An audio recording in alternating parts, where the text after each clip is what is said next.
Hello, everybody. Welcome to another edition of Routing Box Friday Live.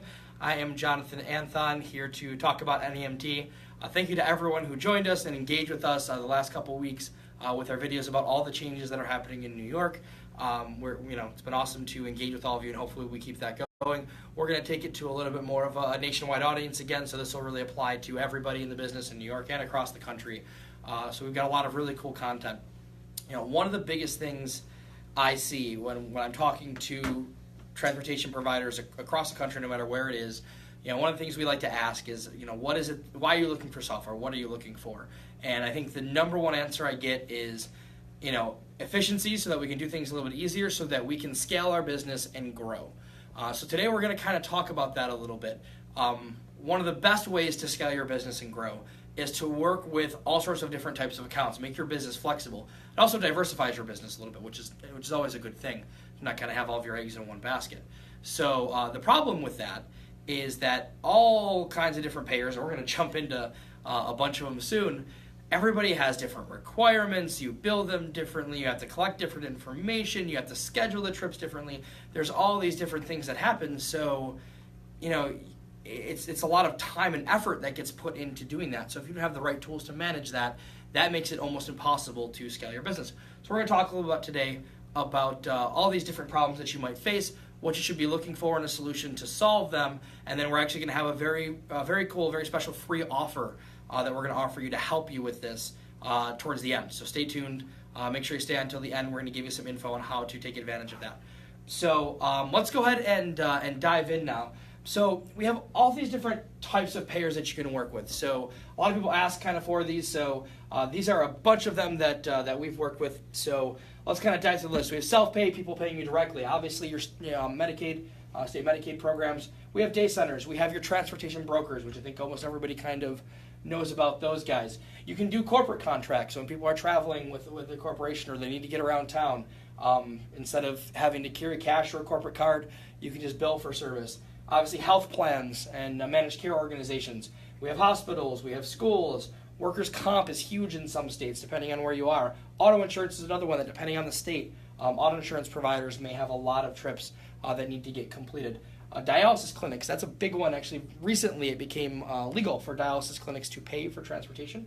And I think that's in some states, not all, so double check your regulations locally. But in the past, they weren't able to, and that's recently changed, so there's a lot of opportunity there.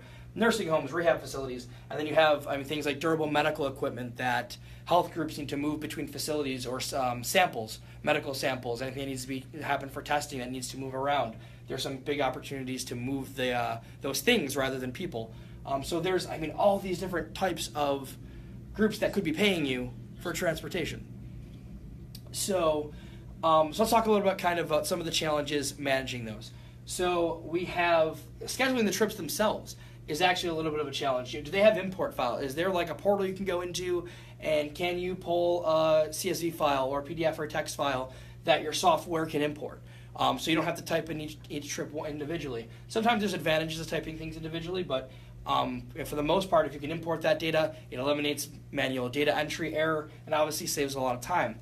The other piece that's very important, both with the imports and otherwise, validations. Making sure that trip has all the information that it needs. Making sure you have all the information about the client you need. For example, a health plan trip or a Medicaid trip, you're generally going to need things like a member number and a date of birth and their gender. So if you don't have that information, if you put the trip in the software, you might be able to dispatch it, but when it comes time to bill it, and when it comes to compliance reporting, you might be missing some things. So having proper validations in place to make sure that you're collecting all the information you need is critical. Authorizations and eligibility. Do you have to go and get the prior authorization from the payer, or is it already pre-authorized before it gets to you? Do you need to check eligibility with the payer, or is it already eligible once it gets to you? Understanding that process, and that's going to be different. Some payers, that eligibility is going to be checked. Sometimes it's going to be on you. So you want to make sure you know what that is, and that you can obviously store that information around someone's eligibility, so you're not performing trips for someone who's ineligible, because you won't get paid, and that's not good. Data collection, some trips require signatures. Some trips require the time you arrived to pick them up. Sometimes they require the time you were scheduled versus the time you arrived, the time you dropped them off. Do you need a signature from the driver? All sorts of different requirements in terms of what information you have to collect, and then how you need to report that information. So again, all these different accounts are going to have different important required things.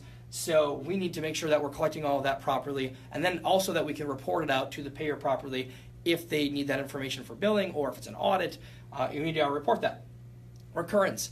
If this is someone who's going to dialysis every Monday, Wednesday, and Friday, in perpetuity, as long as we work with them, am I scheduling that trip every Monday, Wednesday, and Friday? Am I scheduling it once a week, or am I scheduling it once and it's good for the entire year? That's going to be a big thing when it comes to making sure your schedules are accurate and things don't get missed, as well as saving you a bunch of time. So how does the tool that you're using handle that recurrence? Pick up and drop off windows. Some say pick them up at this time. Some say we don't care as long as you get them there by this time. Some say you can pick them up from this time to this time, and they must be dropped off no more than this many minutes before their appointment. A lot of different rules in place. How do you manage those? How do we make sure that we're using those? And I mean, obviously how we're going to schedule and dispatch them. Any restrictions? So, is it's a clinic you're working with, maybe someone trying to schedule a trip for after hours. You need to make sure that we're not scheduling a trip for a time that a provider is closed, and making sure we're getting an alert so we know that that's a mistake. And then obviously, again, we have the scheduling and dispatching piece. So how are we getting those trips out to the drivers? How are we choosing which drivers are taking the trip? So all these things you need to think about for all these different types of accounts. And the cool thing is, every one of them probably different answers to most of these questions. So you have to have really good tools to do that. Let's talk about another piece, billing. How do you get paid for those trips? Does the group have a portal? Do they allow batch billing? And if they do allow batch billing, how does that come? Is it a file? Do they do it via API that there's a direct connection? Does it have to be through a clearinghouse? If they do you have to manually enter? Can you upload a file like an 837? Do you have to fill out CMS 1500s and mail them? Do you have to send paper invoices? How does the rating and coding happen? How do we assign the proper medical codes for trips that require them? How do we assign the proper rates to the trips to make sure that we're billing for the proper amount? And then it comes back to payment posting and accounts receivable. How do we make sure that we know what we've been paid for versus what we haven't been paid for? So it's a lot of questions that we just asked. And those are the things that you have to consider when taking on a new payer. The great news is that when you put a powerful software solution into place like RoutingBox, you have all of the tools you need to manage these things very, very easily. Because we're just going to teach the software all the rules and what we need to do, all these crazy things that we talked about, and then all you have to do is press the buttons to make it work. And go and execute the trips properly. So a tool like RoutingBox gives you everything you need to take all of these questions and make it very, very easy for you to manage them. So that allows you to much more easily scale your business, add different payer accounts, diversify your business, and increase your revenue. So that's what it's all about. So we have a very special offer for you. I'm going to go back over to all the different payer types here so you can kind of check those out. So what we're going to do, and this is going to be just for our those that like our Facebook page for now, we'll open this up more a little bit later. But what I need you to do is either comment on this post or send us an email. And I need you to tell me, you can pick one or two of these, and we're going to put together a free guide as to how you can utilize RoutingBox or software to manage the trips for these types of accounts. So if you're a RoutingBox customer and you've wanted to grow your business, you just don't know exactly how it would work, or if you're not a RoutingBox customer, you've been thinking about it, you really want to grow your business, hey, how can RoutingBox help me? You can pick one or two of these, and we are going to send you a free video that will teach you how we can manage that and teaching you a little bit more about that payer. So you can, again, comment in the post with which ones you'd like and give us an address that we can send those videos to, or you can email us at info@routingbox.com. You can also, on the video, we actually have our email address right in the title as well, so you can just hit that to send us an email. So again, choose which videos you want, and we'll send those to you via email, absolutely free to you, so that you can start working on managing your business and growing your business. As always, you're also welcome to call us with any questions about the product or about how we can help at 716-202-9121. That's also in the title if you want to go get that number there if you didn't have time to write it down. But again, 716-202-9121. So we hope everybody, hopefully you learned something and got to thinking about how you can grow your business and how you can scale.